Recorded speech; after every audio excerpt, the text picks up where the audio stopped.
কদরের রজনীতে আল্লাহ রাব্বুল আলামিন কাদেরকে মাফ করে না? অত্যন্ত গুরুত্বপূর্ণ প্রশ্ন। লাইলাতুল কদর চেনার আলামত কি কি?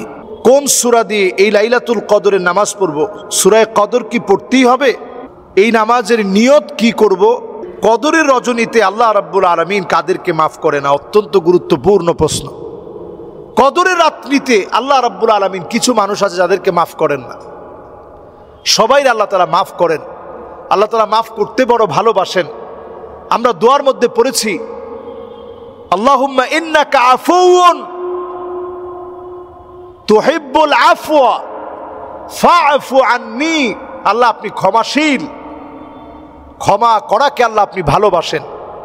ফাআফু আন্নী, আল্লাহ আপনি আমারে ক্ষমা করে দেন। এই যে আমরা দোয়াটা পড়ছি, এই দোয়ার ভিতরে চিন্তা করেন আল্লাহ তাআলা কতবার ক্ষমার কথা আমাদেরকে শিখিয়েছেন।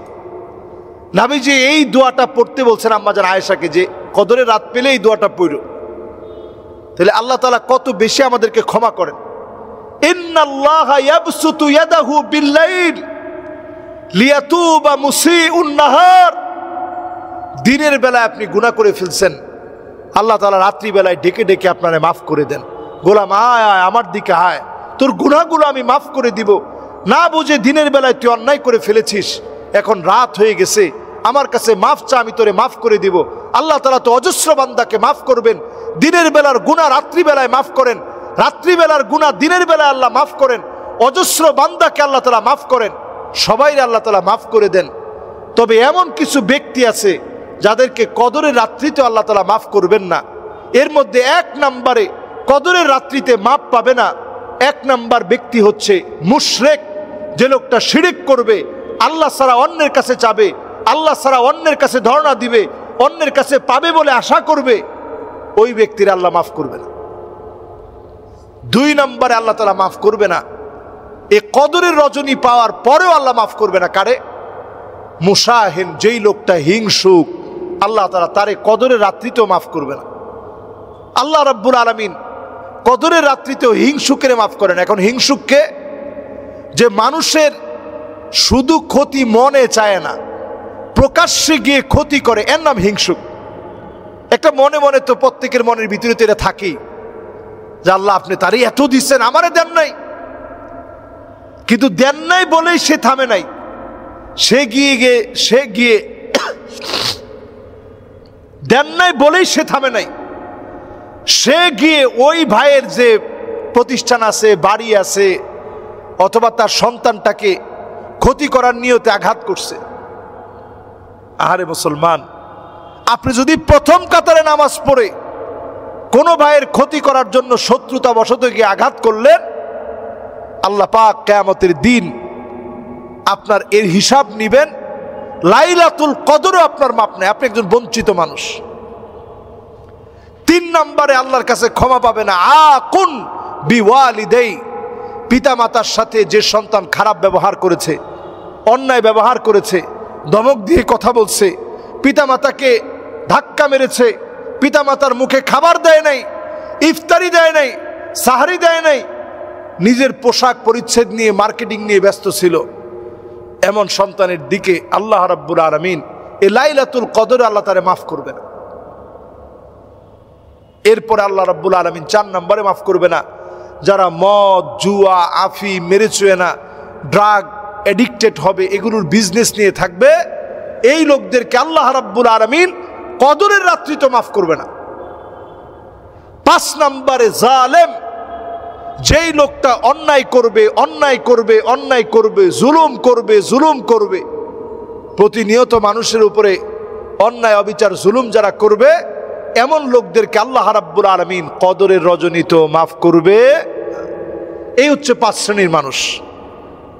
আমরা যারা আজকে এখানে বসছি, আমরা প্রত্যেকে নিয়ত করি 1 নম্বরে শিরক ছেড়ে দিব, 2 নম্বরে হিংসা ছেড়ে দিব। মনের ভিতরে হিংসা আসলেই ওই ভাইটার জন্য দোয়া করা শুরু করে দিব। 3 নম্বরে পিতামাতা যাদের জীবিত আছে, পিতামাতার কাছে পায়ে ধরে মাপ চাবো, হাতে ধরে মাপ চাবো, ফোন দিয়ে বলবো আম্মা আপনি আমারে মাফ করে দেন। মা যত বড় পাষাণ হোক, বাপ যত বড় পাষাণ হোক, সন্তান যদি মাপ চায়, মা বাপের মনটা নরম হয়ে যায়। মা বাপের কাছে ফোন দিয়ে বলবেন যে আব্বা মাফ করে দিন, আম্মা মাফ করে দিন। আমরা এই কাজটা করব। এরপরে নানা রকমের নেশার যাদের অভ্যাস আছে, এই কদর সামনে নিয়ে একেবারে খাস দিনে তওবা করে ফেলেন। আপনি দেখবেন এই রমাদান এক দিক দিয়ে চলে যাবে, অন্য দিক দিয়ে আপনার নেশা চলে যাবে, আর আপনি ড্রাগ অ্যাডিক্টেড হবেন না।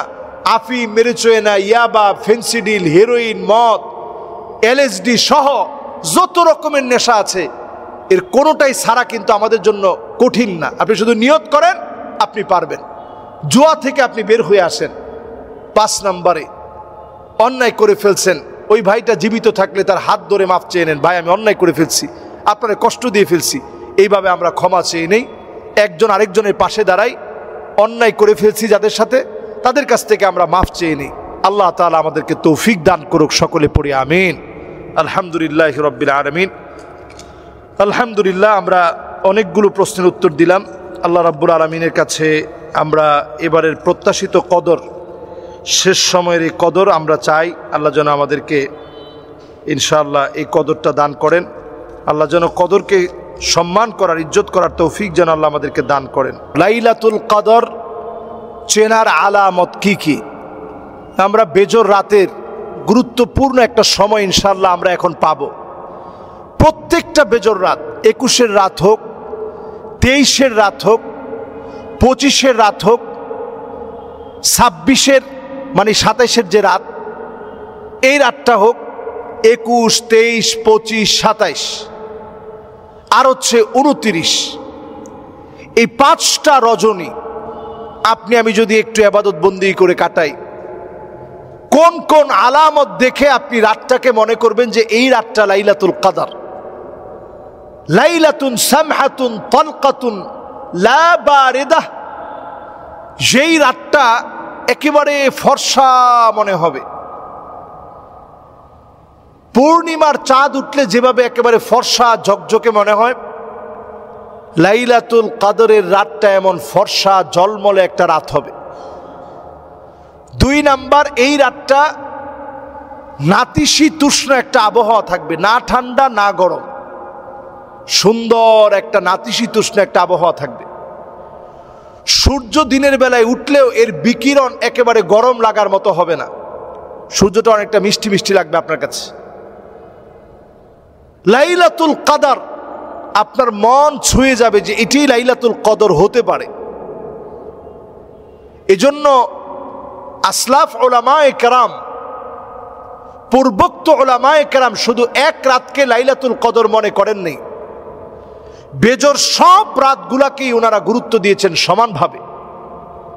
আমরাও এই শেষ সময়ের যে বেজর রাতগুলো আছে, 2 রাকাত 2 রাকাত মাসনা মাসনা করে আপনি কিছু ইবাদত বন্দি করেন।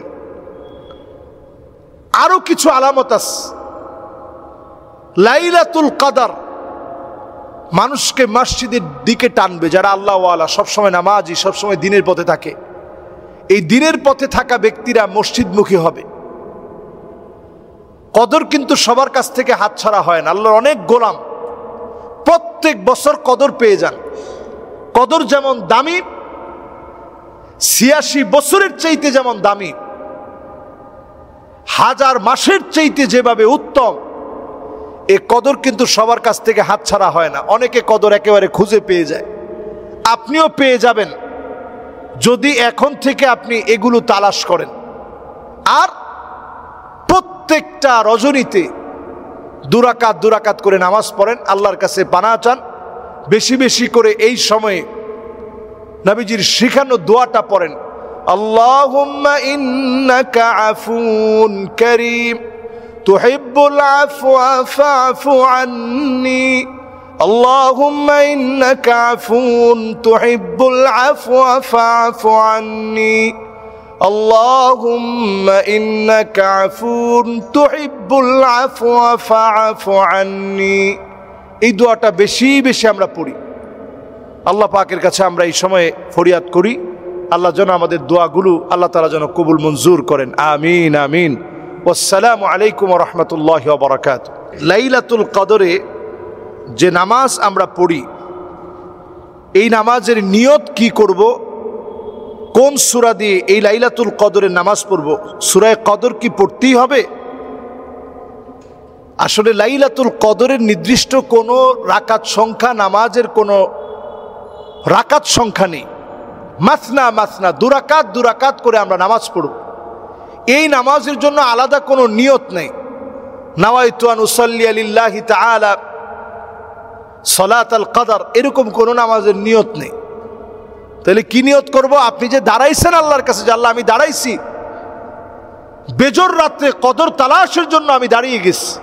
সাদ্দা মি'যারাহ, নবীজি নিজের কোমর বেঁধে ফেলতেন। ওয়া আইকাযা আহলাহু, পরিবারকে তিনি জাগিয়ে দিতেন। তাইলে এই রাতগুলো দাবি রাখে জাগ্রত হওয়ার, এই রাতগুলো দাবি রাখে আল্লাহর কাছে শেষ, একেবারে রোনাজারি করার, শেষ আকুতি মিনতি পেশ করার একটা দাবি রাখে। এই সময়টা এত গুরুত্বপূর্ণ। দুরাকাত দুরাকাত করে নামাজ পড়ে আল্লাহর কাছে চাইতে থাকেন। এই নামাজের জন্য কোনো নিয়ত করা লাগবে না, নির্দিষ্ট কোনো সূরা লাগবে না। সূরা কদর পড়তে হবে এমন কোনো ম্যান্ডেটরি কোনো বিষয় নেই। বরং আপনি যদি নামাজের দাঁড়িয়ে আছেন, এই দাঁড়ানোটা যদি লম্বা সময় দাঁড়িয়ে থাকতে চান, তাহলে লম্বা সময় দাঁড়ানোর জন্য মেহেরবানি করে লম্বা সময় ধরে আপনি সূরা ইখলাস পড়তে থাকেন। কুল হুয়াল্লাহু আহাদ আল্লাহুস সামাদ লাম ইয়ালিদ ওয়া লাম ইউলাদ ওয়া লাম ইয়াকুল লাহু কুফুয়ান আহাদ। এইভাবে আপনি সূরা ইখলাসটাকে বারবার রিপিট করেন, রিপিট করেন, রিপিট করেন। সূরা ইখলাস যদি আপনি বারবার রিপিট করে পড়েন, নামাজের কোনো ক্ষতি হবে না। দ্বিতীয় রাকাতেও যদি সূরা ইখলাস বারবার রিপিট করে পড়েন, নামাজের কোনো ক্ষতি হবে না। তাইলে আমরা পেলাম লাইলাতুল কদরের নামাজের ভিতরে কোনো নিয়ত লাগবে না। আপনি দাঁড়িয়ে যাবেন, আল্লাহর জন্য দুরাকাত দুরাকাত করে পড়বেন। কেউ যদি 4 রাকাত পড়তে চায়, রাত্রিকালীন সময়ে সুযোগ আছে, ইসলাম নিষেধ করে না, 4 রাকাত পড়তে পারবেন। এরপরে আসি, আর কি কি ইবাদত করতে পারি? দোয়া পড়তে পারি, আল্লাহুম্মা ইন্নাকা আফুউন তুহিব্বুল আফওয়া ফা'ফু আন্নি। এই দোয়া আম্মা জান আয়েশা সিদ্দিকা রাদিয়াল্লাহু তাআলা আনহাকে নবীজি সাল্লাল্লাহু আলাইহি সাল্লাম শিখিয়ে দিয়েছেন। এই দোয়াটা আমরা পড়তে পারি। এরপরে আমরা কোরআনুল কারীম তেলাওয়াত করতে পারি, যেহেতু এটা আফদালুয যিকর তিলাওয়াতুল কোরআন, কোরআনের তেলাওয়াত সবচেয়ে বড় যিকর। এজন্য আমরা কোরআন তেলাওয়াত করতে পারি। কোরআন তেলাওয়াত আমরা করতে পারি। এই সময় কোরআন তেলাওয়াত করুন, কোরআনুল কারীম পড়েন, যত বেশি পারেন। যে সূরাগুলো মুখস্থ আছে সেগুলো পড়েন। এরপর আমরা যে আমল করতে পারি, যেই তো কদরের রাত, অত্যন্ত গুরুত্বপূর্ণ রজনী, আপনি দান করলে এটার সওয়াব তো আপনার 1000 মাসের চাইতে বেশি হবে। 1000 মাসের চাইতে বেশি হবে। যেই তো আপনি এই সময়ে অন্তত আপনি কিছু টাকা, যেটা আপনি যাকাতের জন্য রেখে দিয়েছিলেন, সাদাকাতুল ফিতরের জন্য রেখে দিয়েছেন, এগুলো আপনি লাইলাতুল কদরে অন্তত মানুষকে ইনশিওর করেন যে ভাই আপনার টাকাটা আমার কাছে আছে, হাদিয়াটা আপনাকে পৌঁছায় দিব, যাকাত দিব এটা বলতে হয় না মুখে, আপনার টাকাটা আপনাকে পৌঁছে দিব, এটা বলে আপনি তার জন্য আলাদা করে রাখেন, আপনি সওয়াবের অন্তর্ভুক্ত হবেন। এরপর এই শেষ দশকে প্রতিনিয়ত আল্লাহর কাছে দোয়া একটা বিষয় বলবেন যে আল্লাহ, কত মানুষকে আপনি মাফ করে দিয়েছেন, আল্লাহ আমারে আপনি বঞ্চিত করে দিয়েন না। মান হুরিমা খায়রাহা ফাকাদ হুরিম। এই শেষ সময়ে এসেও যে বঞ্চিত রয়ে গেল, সে চির বঞ্চিত রয়ে গেল, আল্লাহর আদালতে চির বঞ্চিত হবে সে। এজন্য এই শেষ সময়ে একটু কান্নাকাটি করেন, আল্লাহর কাছে ফরিয়াদ করেন, আল্লাহর কাছে চাওয়ার চেষ্টা করেন। কামিয়াবির সাথে এই শেষ সময়টা আমরা কাটাবো ইবাদত বন্দিগি, দান সদকা, মানুষের সঙ্গে সুন্দর ব্যবহারের মধ্য দিয়ে কাটাবো। আল্লাহ তাআলা আমাদেরকে তৌফিক দান করুক। সবাই পড়ি আমিন। আলোর পথে 24, 24 ঘন্টা শুধু ইসলাম প্রচার।